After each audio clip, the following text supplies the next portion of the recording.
Allies of VP Harris fume after Dems look past her as Biden replacement. I told y'all this was gonna happen. You play these stupid identity politic games, you get stupid identity politic prizes, and the chickens are coming home to roost for the Dems now. You can't get rid of her. I said it before. You can't get rid of Harris, just like you can't get rid of Jean Pierre, because y'all playing these identity politics games. You know, you want to have the first black this and the first gay that, and so you can't get rid of these people and replace these people's, even though they're incompetent, because of you playing these stupid identity politic games. So we're gonna talk a little bit about that. But before we get started, go ahead and hit that like button, share this out so we can get this information out there. Subscribe if you're not already a subscriber, and hit that alarm bell so you know when I'm putting out new stuff. Also, check out my link tree in the description. Has a link to my Patreon, and that's where I talk about things that I can't talk about here. All right, so let's talk about this news here. This comes from the conservative brief from John Dougherty. Daughtry, sorry about that. He reports that allies of Vice President Kamala Harris are reportedly upset and frustrated that she was not considered as a potential leader of the Democratic ticket after President Joe Biden's widely criticized debate performance last week. Citing Harris insiders, Politico reported that some of her allies bristled as the post-debate conversation among party members regarding a potential replacement for Biden included names like Governors Gavin Newsom of California and Gretchen Whitmer of Michigan, but not the VP. The rebuff came even as Harris was expected to defend her boss amid a tidal wave of criticism over his weak showing against a more assertive, more confident former president Donald Trump. Names like Newsom and Whitmore, who we talked about before, quote, trended online as potential replacements for Biden on the Democratic ticket, while Harris, by several measures, the most obvious and best positioned candidate, even though she has some of the worst numbers of a vice president in history, I would add, was left to publicly defend Biden at the single worst moment of their 4-year-old political partnership, Politico reported. That left some of Harris's supporters frustrated that her name is not being mentioned alongside other ambitious Democrats, Politico said, adding that they are unable to do much about it as Harris is effectively required to defend him. And I've played that clip before of that Democrat lady, the black woman saying that they will blow up the Democrat Party if they skip over Harris. So this is not just some one-off article. People are actually talking about this. But, quote, there's nothing that she could do externally that would be wise, Democratic strategist Michael Trulio told the outlet.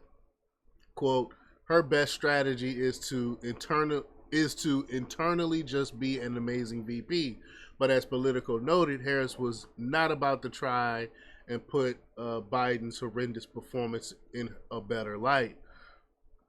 She had to perform the role of good soldier almost immediately after the debate, with post mortem interviews having been pre-scheduled with CNN and MSNBC. As Harris watched Biden's face plant, she and her team realized her response would be even more closely scrutinized, according to 3 aides granted anonymity to describe private discussions, and she quickly made clear to her staff that they shouldn't try to sugarcoat how badly her running mate had performed. And I think they made a good decision on that.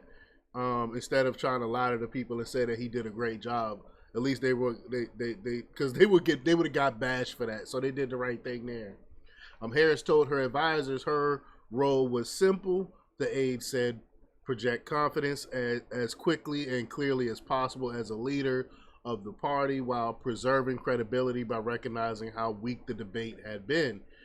She wanted to have an acknowledgement of what everybody was seeing, a senior aide to Harris told the outlet. Well, how kind of her not to lie to the American people at that moment, right? Goes on to say the president said himself that it was not his best performance. Harris noted at a campaign rally the following afternoon before going on to accuse Trump of lying throughout the debate. This week, however, Biden appeared to try and bolster his bolster his vice president following his rough post-debate week amid escalating calls for him to step down and allow Harris to take over. And during the Independence Day celebration at the White House, Biden took Harris's hand on the Truman balcony of the White House and raised it, reports noted. The sign of unity comes amid horrid polling for Biden following his disastrous performance against Trump last week in the first of two scheduled debates. I don't even know if the second one is even going to happen, but this is a picture. This is the picture they were talking about that happened a couple of days ago. A New York Times Siena College poll published on Wednesday shows Trump leading Biden by a 49% to 43% margin among registered voters likely to vote in the upcoming November 5th election.